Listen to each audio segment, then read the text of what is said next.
Well, what's up guys? It's been a while. Do you wanna make this? Or this? Or maybe even this? Well, good for you, because today I'll try to teach you how to make or at least start making Blender meshes and animations for your JJS movesets. Though this tutorial isn't addressed directly towards JJS, as it can and will be useful for stuff like Roblox or Blender in general. Also, before the video starts, I made a Discord server where you can directly contact me about anything, or just discuss some stuff with other people. I'll also be sending some sneak peeks about my upcoming game in there. Either way, let's dive straight into the video. Here you can see everything we'll talk about, including timestamps.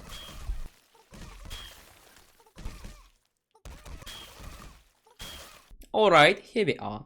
To add someone else models, first we gotta get them. To do that, we gotta go to Marketplace or the Create tab, that depends on where you wanna get it. Then we gotta select the... What the fuck? Alright.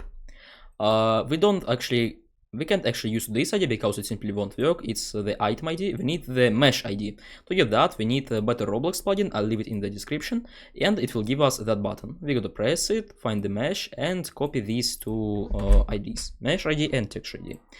In the Roblox Studio itself, we create a mesh part and insert the IDs that we just got. I think it was this one. Yeah, it was this one, and the texture ID.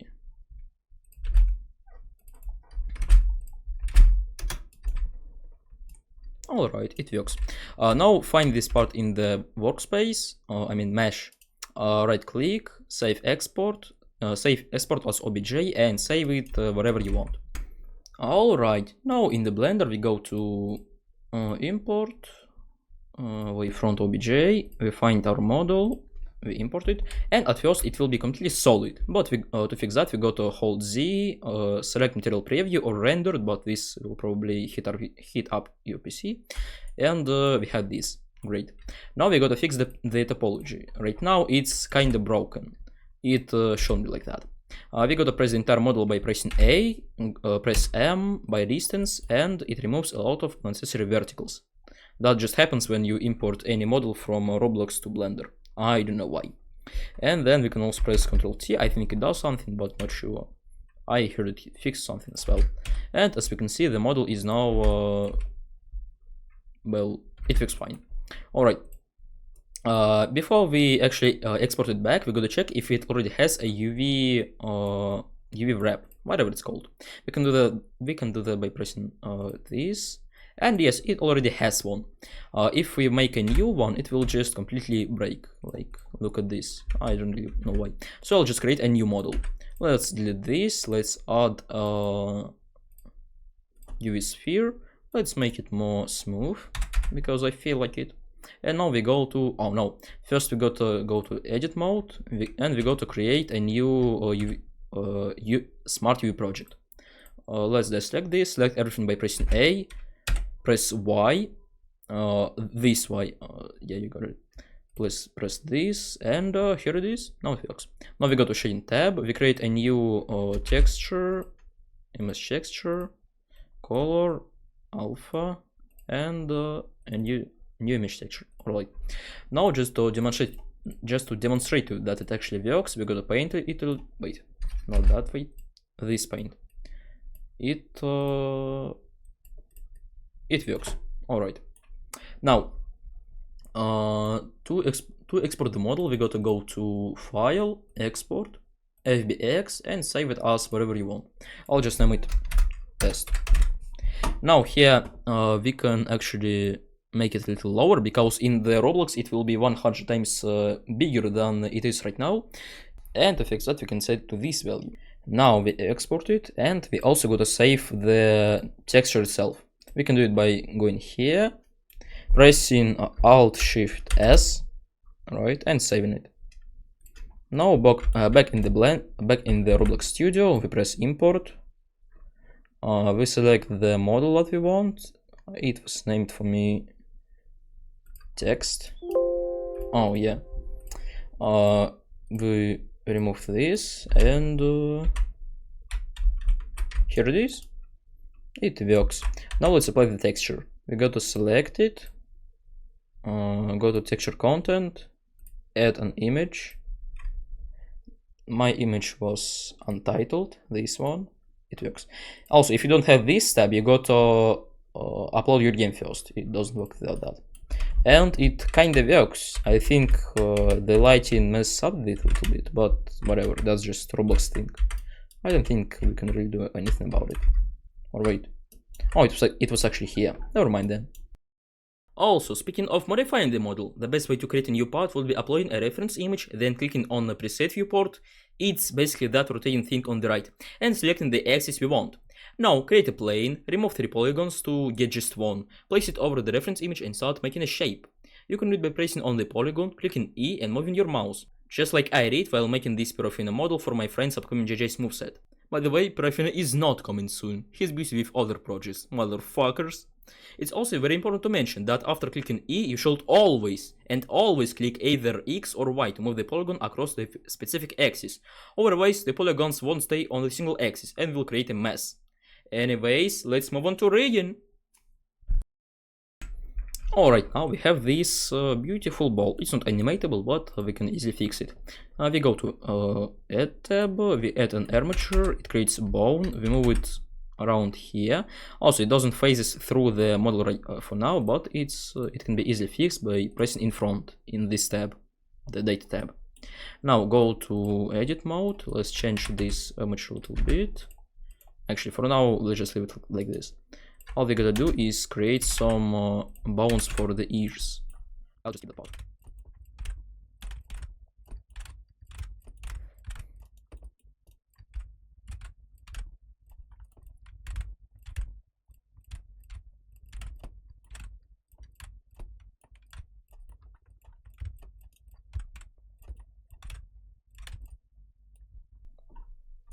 Now to parent the bone, we first go to select the bone that we want to parent, and then the parent itself. Like this, press Shift and select this. Then we press Ctrl P, keep offset, and with that bone too. If I'm right now these upper bones will follow this one. That's right.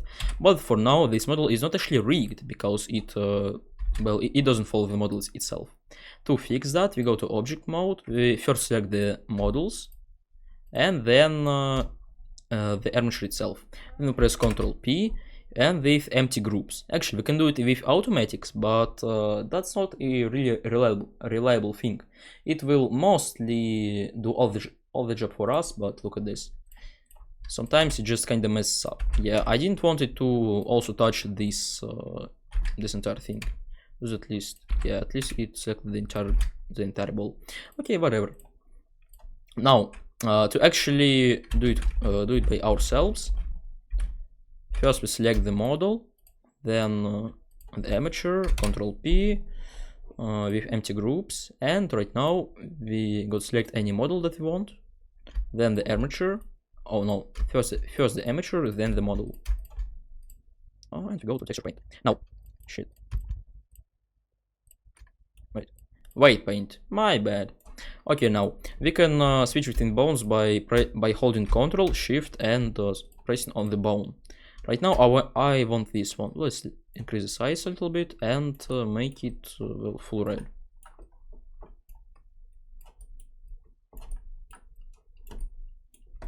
Now, if I'm correct, when we go to pause mode, it will move the entire thing. That's right.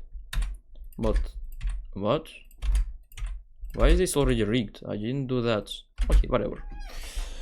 If it works, it works. Now let's do this here. Pause mode. Oh shit. Wait, paint.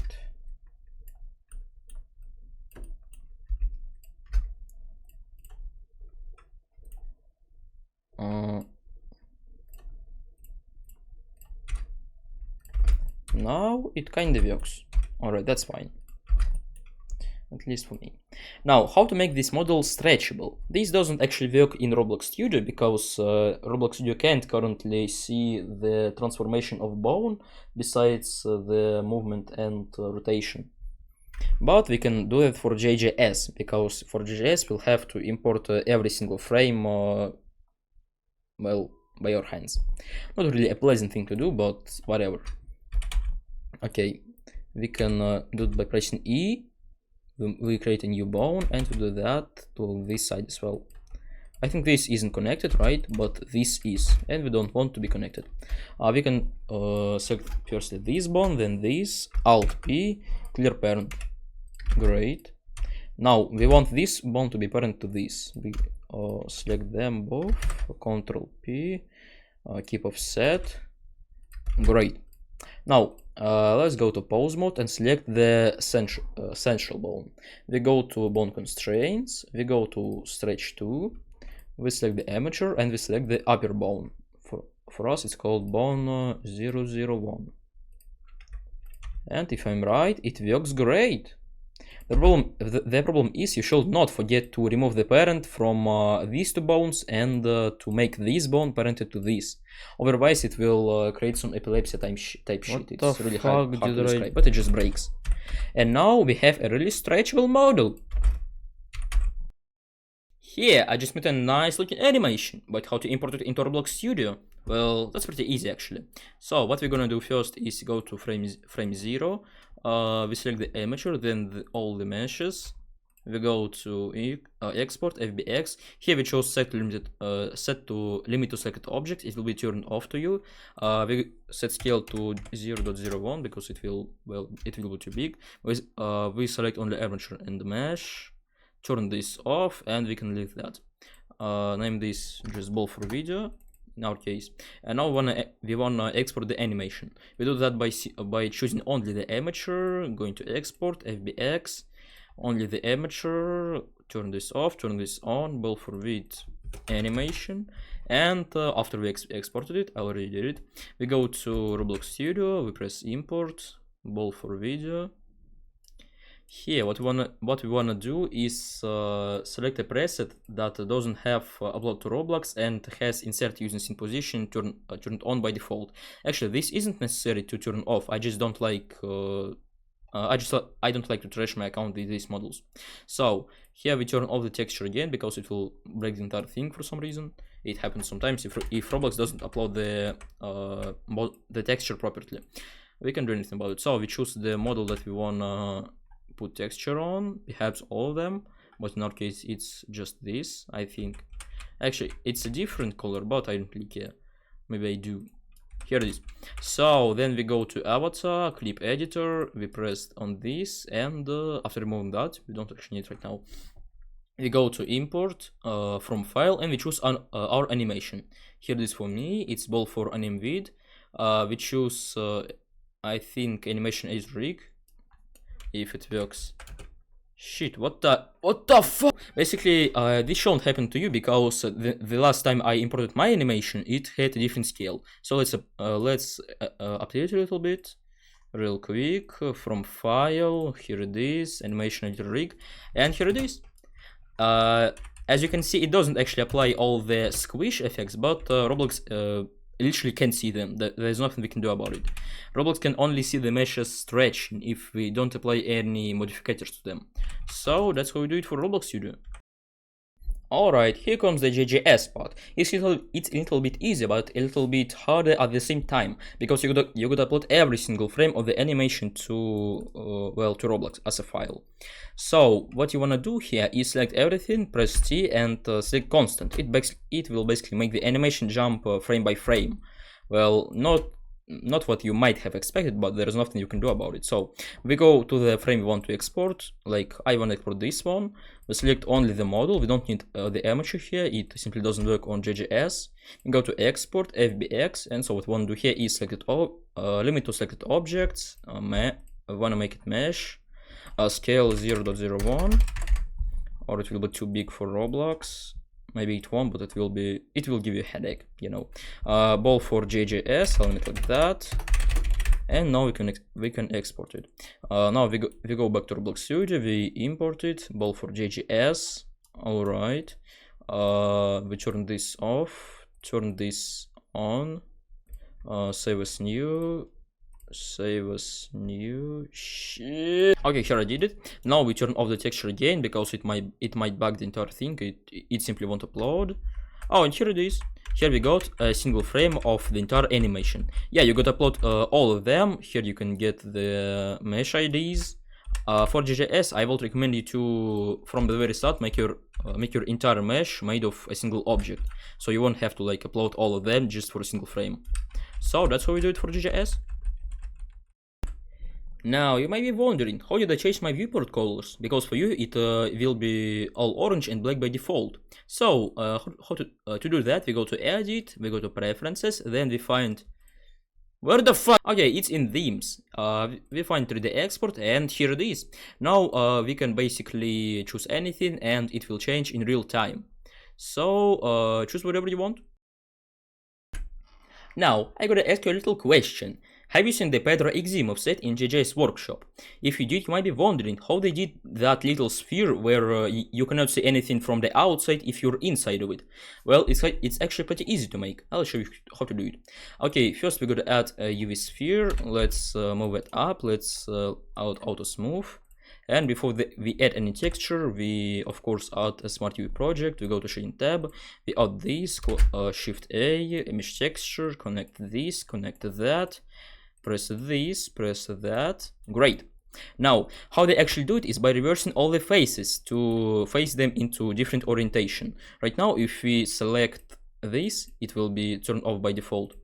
If we turn this off, from the inside, you won't see anything wrong. But if we turn it on, it all becomes red. Basically, red faces mean that they are flipped and should not be visible to people unless we are doing this little strategy. So if we press this to switch to face mode, we select everything, then we press Ctrl N.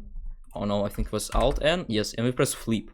Now, as you can see, well, you don't actually see it in the face mode, but when you select not flipped face, it's yellow, and flipped faces are, well, orange. So we can now switch back, and now we can start painting it. Okay, let's select the model, texture paint, turn this off, face orientation, and let's paint it white, for example. Like, what the fuck? Okay, I forgot to show you one thing. To actually make it look reversed, it will be default in Studio. We go to this tab, Material tab, and turn on camera, I think. Yeah, we turn on camera, and right now, as you can see, we can actually paint it like that. So let's make it real quick. Let's leave it like that, and now we can actually import it. So let's import the model, FBX, mesh, selected objects, 0.01. That works. When I made flipped ball, for example, and we export it. Now we go to Shading tab, we find our texture. Here it is, Alt Shift S, yes, and flipped image. Oh, it's something like that. Now we go back to Studio, we remove this, we go to Import. Okay, here it is. Okay, this time it doesn't see the texture, but that's exactly what we need. Okay, so also wanna turn this off, make double-sided, so it's actually not double-sided. Okay, I think it's exactly what we need. Okay, so we turn this on, we turn this off, import, and it should be somewhere around here. It is. Now we can apply the texture, go to sphere, texture. Okay, let's apply this. It doesn't actually matter because, well, it's still flipped. Yeah, as you can see from the inside, let's make this like that. From the inside, you can't see anything from the outside, and vice versa. Alright, great. And that's how you make a small cutscene bubble, like that. It looks great. Да, сюда нахуй по квартире твоей тумбочки подбирает после пуза бати твоего ебаного кота жирного нахуй, который пузо катает на колено, да пиздец, просто жир ебаный, жир пресс нахуй, ему пузо дал, блядь, это впитала губка ебаный Спанч Боб двумя зубами нахуй, мне вкус мозг больше, чем пенис. А ладно, блядь, пенис у тебя уже это там выебанный, да, бриган ебаный, у тебя целлюлит на голове, вытера, твоя ебаная стрелка на голове, аватар ебаный нахуй, туда-сюда ты прыгаешь по жиру,